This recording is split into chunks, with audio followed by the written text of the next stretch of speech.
So, a very good morning to all of the students. How are you? I hope you all will be fine, and me also. So, in the next class, we are again starting our chapter. We are continuing our chapter of geography. Fine. So, the name of this chapter, which was started in the last class by us, is World Population Structure. Okay. So in this chapter we discussed about the requirement of the population structure. Okay, what is the requirement of the population structure, why we study about the population, what is the uses of a population structure. This regarding we studied that we required some aspects to studies the population structure. These are the age groups, male-female ratio, occupational structure, rural and urban population, means population structure, and literacy. And in this chapter, in the last class, we discussed about the age structure and the sex ratio. Now we will start the occupational structure, population composition, and literacy. Fine. So in age structure, we discuss about the three type of categories of the population, which was 0 to 14 year, 15 to 64 years, and 65 plus. Fine. After that हमने देखा था कि कहाँ पर जो है वो basically senior citizens का नंबर है वो ज़्यादा है. After that we discussed about the national level competition, national level composition of age. So this is the list of developed countries, and another list shows us the figures of developing countries. Fine. So these are the figures of developing countries. After that we started the topic sex ratio. Sex ratio means the average figures, average females in comparative to males per 1000 mails, यानी कि पर 1000 mails पर महिलाएं जो हैं वो कितनी हैं, फीमेल्स जो कितनी हैं, ये कैलकुलेशन हम जिस इसमें निकालते हैं that is called sex ratio. So we studied the definition. The sex ratio in a population is an indication of the balance between male and female. The formula also we discussed in the last class, that is number of females upon number of males multiply 1000. इसके हमने reasons भी देखे थे कि ऐसा क्यों है. Because हमारे यहाँ पर जो है वो एजुकेशन की कमी है और सारी चीज़ें एम्प्लॉयमेंट अपॉर्चुनिटीज़ की कमी है. इसके अलावा ट्रेडिशनल स्ट्रक्चर को हम फॉलो करते हैं, इस वजह से ये सारी दिक्कत यहाँ पर आती है. सेक्स रेशो का जो ग्लोबल रेशो है वो भी हमने यहाँ पर देखा था कॉन्टिनेंट्स का. और इसके बाद हमने पूरे जो वर्ल्ड के कंट्रीज़ हैं उनको हमने 4 कैटेगरीज़ में डिवाइड किया था. इसमें high surplus female members, surplus female members, after that surplus male members and high surplus male members को डिस्कस किया था. इसमें इंडिया जो है वो 4th कैटेगरी में आते हैं, जहाँ पर कि हाई सरप्लस मेल मेंबर्स पाए जाते हैं. ठीक है. सो in today's class we are starting our new chapter, that is population structure. Population structure means in the world what is the total population residing.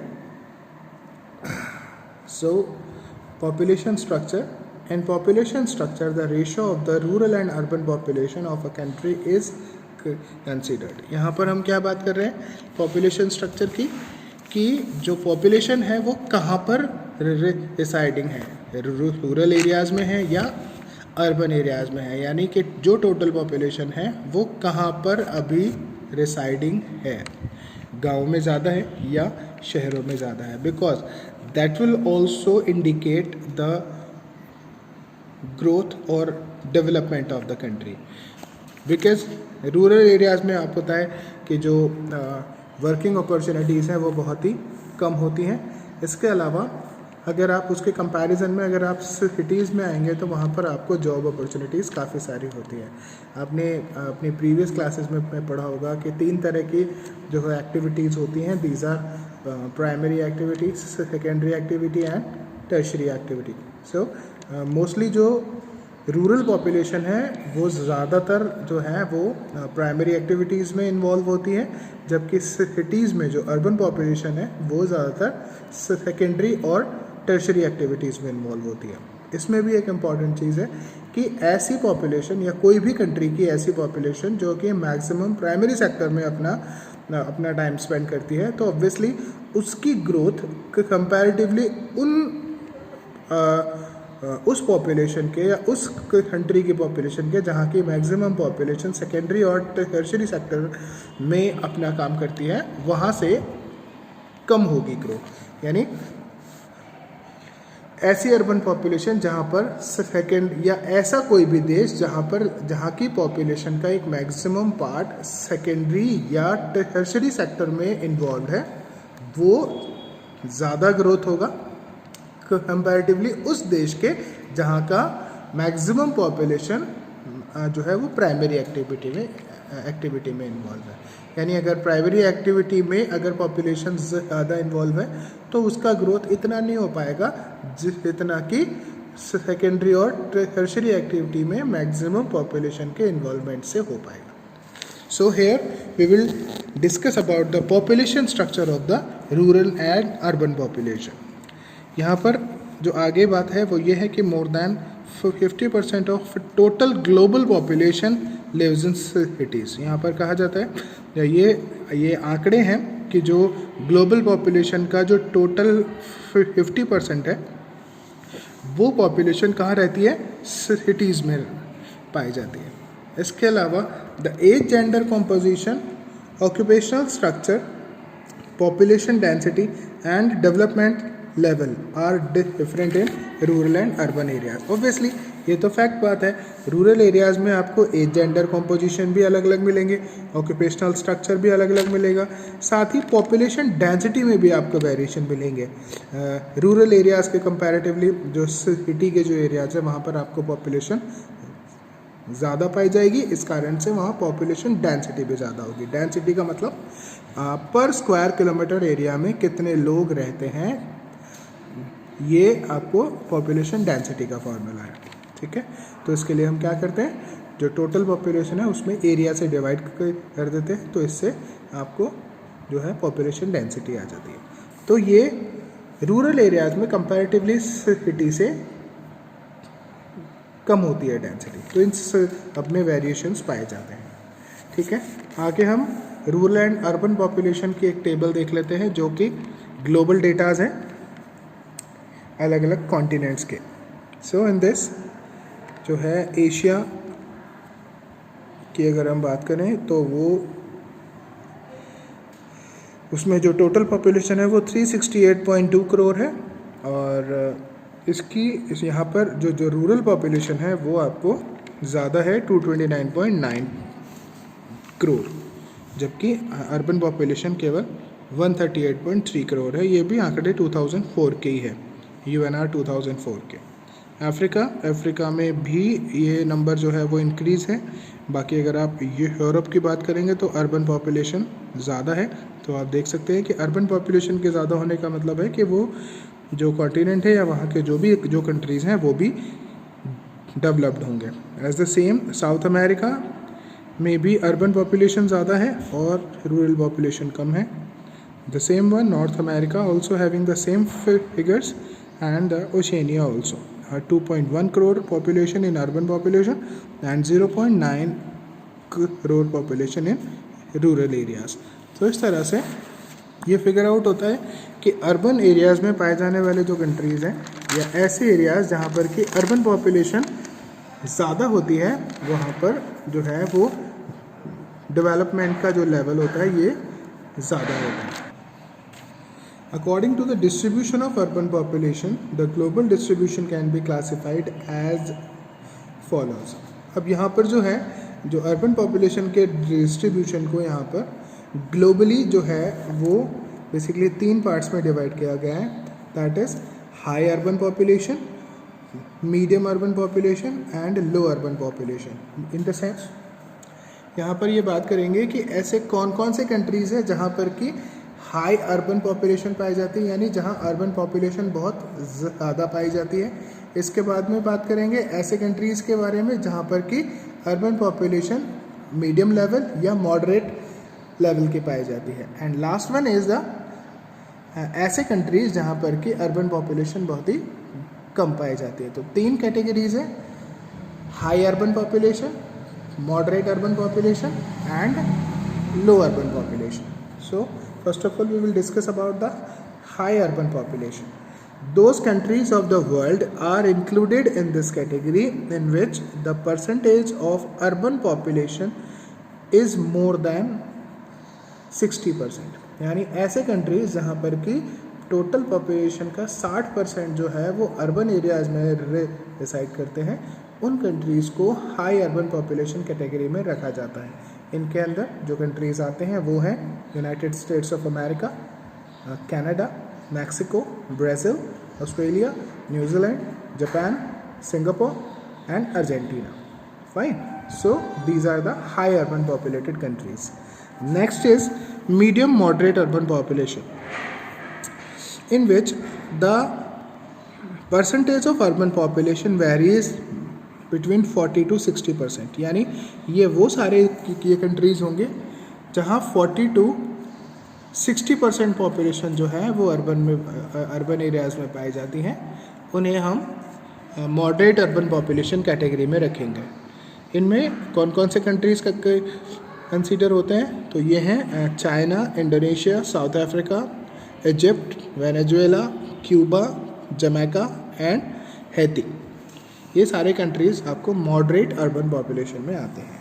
Next is low urban population. Low urban population का मतलब है ऐसे countries जहाँ की population का 40% से कम area, जो कम लोग हैं वो अर्बन पॉपुलेशन है, वो इस कैटेगरी में आते हैं लो अर्बन पॉपुलेशन. यानी 40% से अगर कम पॉपुलेशन अगर कहीं पाई जाती है तो वो लो अर्बन पॉपुलेशन होगा.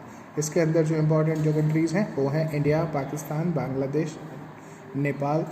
इसके अलावा जो south east Asian and African continents countries हैं वो सब इस कैटेगरी में आते हैं. यानी हम यहाँ पर भी जो है वो एक जो लोएस्ट कैटेगरी है वहाँ पर है, और इसीलिए ये इंडिकेट भी करता है कि हम यहाँ पर क्यों डेवलपिंग है, बिकॉज हमारी मैक्सिमम पॉपुलेशन जो है लगभग 60% से ज़्यादा पॉपुलेशन अभी भी रूरल एरियाज़ में रहती है, और साथ ही उनके द्वारा जो एक्टिविटीज़ जो की जाती हैं वो भी basically related to primary activities हैं. That is the reason to lag behind of India.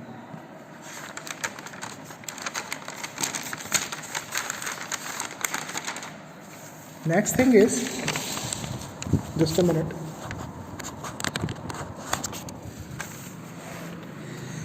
सो इस तरह से नेक्स्ट टॉपिक पर हम पहुंचते हैं, दैट इज़ कॉल्ड लिटरेसी. तो ऑब्वियसली ये एक इम्पॉर्टेंट चीज़ है कि अगर हम बात कर रहे हैं कि किसी भी पॉपुलेशन स्ट्रक्चर की, because that population structure is very important to identify the development of that country and the aspects we discuss in this head. उसमें एज स्ट्रक्चर है, इसके अलावा सेक्स रेशियो है, इसके अलावा ऑक्यूपेशन स्ट्रक्चर है. That is also plays an important role, जो कि हमें ये चीज़ को अच्छे से समझने में हेल्प करता है कि वो जो देश का जो कंट्री है उसके डेवलपमेंट का क्या लेवल है. तो उसी सिलसिले में या उसी चेन में एक और जो पॉइंट है वो है literacy. Literacy plays also an important role to identify the situation of the country, that it is developed और not. So literacy level, if the literacy level will high, automatically the working population will get a good job opportunities, and whenever they will get the good job opportunities, they will earn more and they will contribute in the national income and the GDP also maximally. So literacy plays an important role in the development of any country. Fine. So let's figure out the literacy level. The qualitative aspects of population are studied through literacy. अभी तक हम बात कर रहे थे population के यानी quantity की बात कर रहे थे। Sex ratio is also related to the quantitative position of the country, कि वहाँ की जो पॉपुलेशन है वो उसकी क्वांटिटी के इतनी है। जब हमने एज स्ट्रक्चर की बात की थी तो हमने वहाँ बात किया था कि सब अलग अलग एज ग्रुप्स में।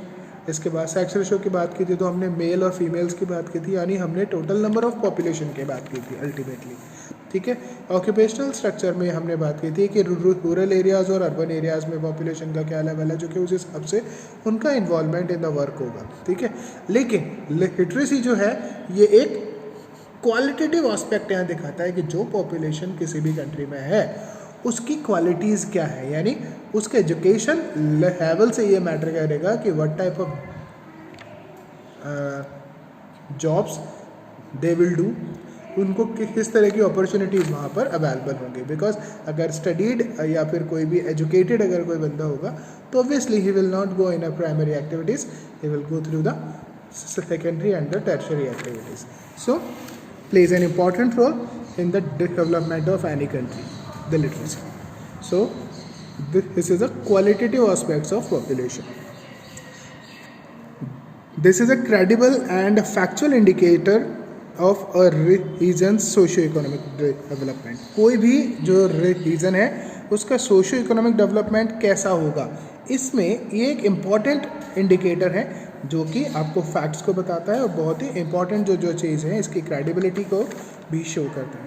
तो इससे सोसाइटी भी जो है वो डेवलप्ड होगी, साथ ही वहाँ का इकोनॉमिक डेवलपमेंट भी पॉसिबल हो पाएगा if the population is literate and educated. अब लिटरेसी रेट का मतलब क्या है, लिटरेसी का मतलब क्या है, वैसे इसको हिंदी में कहते हैं साक्षरता। साक्षरता का मतलब जिसे अक्षर ज्ञान हो। ऑब्वियसली एजुकेटेड जो है एक अलग वर्ड है, इसका मीनिंग थोड़ा ब्रॉड वे में लिया जाता है, और लिटरेसी का मतलब है जस्ट एक ऐसा पर्सन जो कि रीड एंड राइट कर सके, अपनी बात को समझा सके, that is called literate person. So हम उसी को यहाँ देख लेते हैं कि लिटरेसी का मतलब क्या होता है। So literacy rate indicates that percentage of total population in which people of more than 7 years of age can read and write and communicate with one another in routine life. अपनी routine life में एक दूसरे से communicate कर सकें और read and right कर सकें। कौन लोग? वो सारे लोग जो कि 7 साल से ऊपर हैं, यानी मोर देन 7 years। हर वो आदमी जो कि 7 साल से ऊपर है, 7 साल से छोटे जो बच्चे हैं उनको इस कैटेगरी में नहीं रखा गया है। 7 साल के बाद की जो कैटेगरी है उसके अंदर जो भी लोग आते हैं वो रीड एंड राइट अगर कर सकते हैं, एक दूसरे से अपना कम्युनिकेट कर सकते हैं, तो that is called a literate person. Fine. So इसी से ही लिटरेसी रेट को भी इंडिकेट किया जाता है। हम यहाँ पर एक लिस्ट देख रहे हैं जो कि उन देशों की है जहाँ पर कि 100% लिटरेसी रेट है। तो वो है Japan, Australia, Denmark, Finland, Norway and Sweden. Fine. इसके अलावा जो अब जैसे अगर हम इंडिया की बात करें तो इंडिया की कंडीशन थोड़ी ठीक नहीं है। अभी भी यहाँ पर जो है वो लगभग 60% के आसपास ही हमारा 65% आई थिंक हमारा एजुकेशन लेवल है, लिटरेसी रेट है। तो हम अभी भी फार बिहाइंड है हमारे इस टारगेट से, और इसीलिए कहीं ना कहीं ये रीज़न है कि हम अभी भी डेवलपिंग कंट्रीज़ की लिस्ट में आते हैं। सो इन countries where special emphasis is laid on literacy and education, the population progresses and develops in various spheres. Obviously, वो सारे कंट्रीज़ जहाँ पर कि स्पेशल एम्फेसाइज किया जाता है एजुकेशन और लिटरेसी पर, उन देशों की पॉपुलेशन जो है वो काफ़ी प्रोग्रेस करती है और अलग अलग स्फेयर्स में वो अपने आप का डेवलपमेंट भी करती है। डेवलपिंग कंट्रीज़ नीड टू पे more attention in this regard. जो भी सारे डेवलपिंग कंट्रीज़ हैं उन्हें इस पर भी ध्यान देने की आवश्यकता है, बिकॉज कहीं ना कहीं ये एक की है जहाँ से कि डेवलपमेंट की प्रोसेस स्टार्ट होती है। और इसीलिए हमारे यहाँ पर जो है इंडिया की अगर हम बात करें तो हमने कई सारी ऐसे प्लानिंग्स भी यहाँ पर की हैं जिसके थ्रू जो भी हमारे चाइल्ड्स हैं, जो भी हमारे न्यू बॉर्न्स हैं, उन सबको जो है बेटर एजुकेशन प्रोवाइड की जाए। इसीलिए निःशुल्क जो शिक्षा व्यवस्था है गवर्नमेंट स्कूल्स में वो अवेलेबल कराई गई है। कई सारे जो लॉरिटीज़ हैं वो भी यहाँ पर दी गई हैं, जिनकी वजह से कि ये सारी पॉसिबिलिटीज़ हो सके और हम एक अच्छे एजुकेशन लेवल को और एक अच्छे लिटरेसी फिगर को हम यहाँ पर अटेंड कर सकें। So by this literacy topic is finished. Now the next and last topic of this chapter is occupational structure of population. लोगों के द्वारा काम क्या किया जाता है. So the employment of the working population in various occupations or activities is studied under the occupational structure. इसके अंदर हम क्या पढ़ते हैं कि जो भी लोग हैं, जो working population, obviously working population कौन, 15 to 65 ईयर्स ऑफ एज के जो भी लोग हैं उनको यहाँ पर कैटेगराइज जो है वो किया जाता है. So the employment of the working population in various occupations और activities is studied under the occupational structure. यहाँ पर जो है वो नेक्स्ट टॉपिक जो है वो है economically active population. Economically active population कौन होती है? The population engaged in laborious professional activities and earning their livelihood from these activities is called economically active population. यानी वो सारे लोग जो कि किसी न किसी लेबोरियस वर्क में जो है एंगेज होते हैं या वो प्रोफेशनल्स होते हैं और उसी से वो क्या करते हैं, अपनी लाइवलीहुड को अर्न करते हैं, तो उन लोगों को इकोनॉमिकली एक्टिव पॉपुलेशन कहा जाता है. हमारे यहाँ पर दो तरह के फोर्स होती हैं, एक होती है वर्किंग फोर्स और एक होता है वर्किंग पीपल. वर्किंग फोर्स का मतलब वो सारे लोग जो कि अर्निंग करने की कैपेसिटी में है, यानी 15 to 64 ईयर्स के लोग. लेकिन उनमें से वर्किंग पीपल कौन, जो कि अभी प्रेजेंट में काम कर रहे हैं. बहुत सारी ऐसी पॉपुलेशन भी हैं जो कि काम नहीं करती है, उनके पास रोज़गार नहीं होता है, तो वो वर्किंग फोर्स कहलाती है. ठीक है. अकॉर्डिंग टू UN, ये यूनाइटेड नेशन के अनुसार there are many kinds of occupational categories. हमारे यहाँ पर कई तरह के ऑक्यूपेशनल कैटेगरीज है where the people can do their jobs. These are agriculture, forestry, hunting, fishing, animal husbandry, mining, commercial transportation, communication etcetera. In countries having underdeveloped economies, a higher percent of population is found to be more active in primary occupations. UN के आंकड़ों के द्वारा या फिर हम भी इस बात को जानते हैं कि ऐसे कंट्रीज़ जहाँ पर कि मैक्सिमम पॉपुलेशन प्राइमरी एक्टिविटीज़ में इन्वॉल्व है. ठीक है. ऐसे कंट्रीज़ जहाँ पर कि मैक्सिमम पॉपुलेशन जो है वो प्राइमरी एक्टिविटीज़ में या प्राइमरी ऑक्यूपेशंस में इन्वॉल्व है, वो आज भी अंडर डेवलप्ड है या फिर डेवलपिंग है.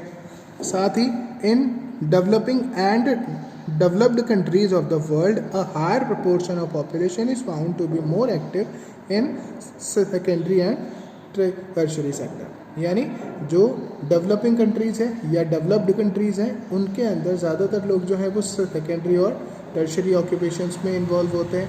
तो जहाँ की पॉपुलेशन सेकेंडरी और टर्शरी ऑक्यूपेशंस में इन्वॉल्व होगी, वहाँ पर ये कंडीशन हो सकती है कि वो डेवलपिंग और डेवलप्ड कंट्रीज़ की कैटेगरी में रखे जाएं. But where the population is involve in the primary occupations, obviously they will be considered in the under developed economies. And specially in a high developed countries, जो कि high developed countries होते हैं, वहाँ पर 40 to 45% of the working population means 15 to 59 years age जो है is active in tertiary occupations. ये जो मैंने यहाँ पर एज लिखी है वो इंडिया के अकॉर्डिंग लिखी है. ठीक है ना. वैसे अगर वर्ल्ड पर्सपेक्टिव में देखें तो ये 64 ईयर्स होगी, बिकॉज वहाँ पर अभी भी पॉपुलेशन जो है वो जो एज ऑफ रिटायरमेंट है वो 65 जो है कंसिडर की जाती है. सो हाईली डेवलप्ड कंट्रीज़ में जो है वो 40 to 45% of the working population जो है वो एक्टिवली टर्शरी ऑक्यूपेशन में इन्वॉल्व होती है, इसीलिए वो हाई डेवलप्ड होते हैं. सो इस तरह से इस चैप्टर में हमने बात की कि किस तरह से डिफरेंट एस्पेक्ट्स को स्टडी करके हम वर्ल्ड पॉपुलेशन स्ट्रक्चर को हम यहाँ पर जो है वो स्टडी कर सकते हैं, वर्ल्ड पॉपुलेशन स्ट्रक्चर को जान सकते हैं, अलग अलग एज कॉम्पोजिशंस को जान सकते हैं, what is the sex ratio in the different countries that we also know. इसके अलावा इसके बाद वो कौन से एरियाज़ में मैक्सिममली रिसाइड करते हैं, बिकॉज उसी के अकॉर्डिंग ये डिपेंड करेगा कि उनके द्वारा कौन से जॉब्स को प्रेफर किया जाएगा।